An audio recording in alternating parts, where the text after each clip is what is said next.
মধ্যপ্রাচ্যে আবারও উত্তেজনা তীব্র আকার ধারণ করছে। বিভিন্ন স্থানে হামলা, বিস্ফোরণ এবং সামরিক তৎপরতার খবর সামনে আসছে, যা পুরো অঞ্চলের নিরাপত্তা পরিস্থিতি নিয়ে নতুন করে উদ্বেগ সৃষ্টি করেছে। শুরুতে আজ ভোররাতে ইরানের কয়েকটি মিসাইল ইসরায়েলের আকাশসীমায় প্রবেশ করে, কিন্তু একটি পশ্চিম তীরবর্তী অধিকৃত ফিলিস্তিন অতিক্রম করে সাগরে পতিত হয়, আর বাকি সব ইন্টারসেপ্ট করা হয়। তবে লাইলাতুল কদর হিসাবে ইরান সতর্কতা হামলা চালায়।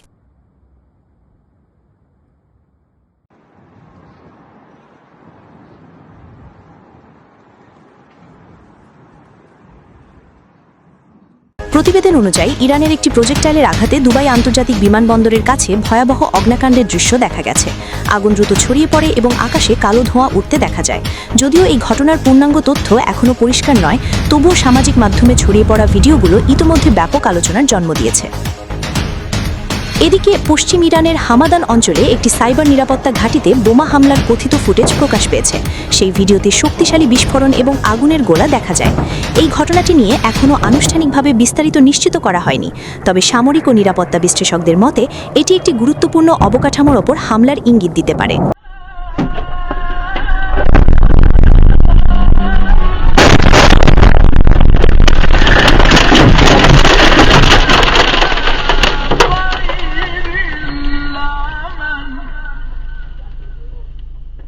একই সময়ে পূর্ব ও উত্তর তেহরানের আকাশে জেট বিমানের তৎপরতা দেখা গেছে। প্রত্যক্ষদর্শীরা জানিয়েছেন আকাশে দ্রুত গতির যুদ্ধবিমান চলাচল এবং পরপর বিস্ফোরণের শব্দ শোনা গেছে। অন্যদিকে ইসরায়েলের গুরুত্বপূর্ণ বিমানবন্দর বেন গুরিয়ন এয়ারপোর্টের কাছেও বিস্ফোরণের খবর পাওয়া গেছে।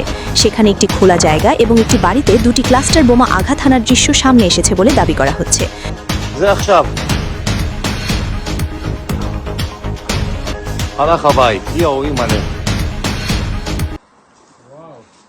এদিকে লেবাননের শক্তিশালী সংগঠন হেজবুল্লাহ একটি ভিডিও প্রকাশ করেছে, যেখানে দেখা যায় একটি গাইডেড ক্ষেপণাস্ত্র সরাসরি একটি মেরকাভা ট্যাঙ্কে আঘাত হানছে। এই ট্যাঙ্কটি ইসরায়েলের অন্যতম উন্নত ও শক্তিশালী যুদ্ধ ট্যাঙ্ক হিসেবে পরিচিত।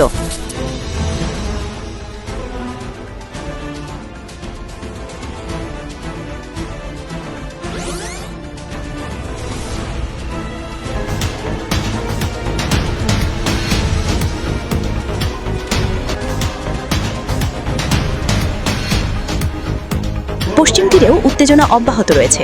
ফিলিস্তিনি সূত্রের দাবি অনুযায়ী হেব্রনের দক্ষিণে অবস্থিত দুরা শহরে ফিলিস্তিনি বন্দী আজমি আবু হিলালের বাড়ি উড়িয়ে দিয়েছে ইসরায়েলি দখলদার বাহিনী।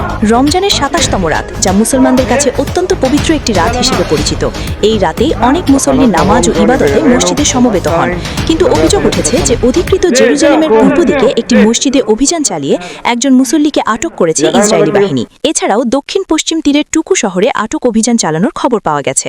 সবচেয়ে উদ্বেগজনক বিষয় হল টানা ১৬ দিনের জন্য বন্ধ রাখা হয়েছে মুসলিম বিশ্বের অন্যতম পবিত্র স্থান আল আকসা মস্ক।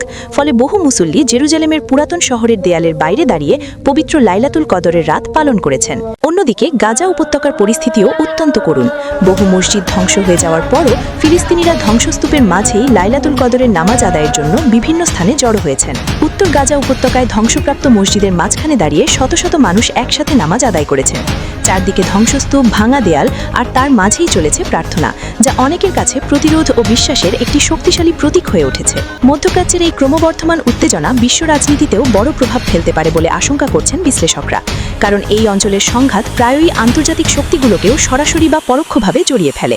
পরিস্থিতি দ্রুত পরিবর্তন হচ্ছে এবং আগামী দিনগুলোতে মধ্যপ্রাচ্যের নিরাপত্তা পরিস্থিতি কোন দিকে যাবে তা এখনও অনিশ্চিত। তো এই ছিল আজকের সকল আপডেট। যারা এখনও ফলো বা সাবস্ক্রাইব করেননি, এক্ষুনি করে নিন, যাতে পরবর্তী আপডেট মিস না হয়। ভালো থাকবেন। আল্লাহ হাফেজ।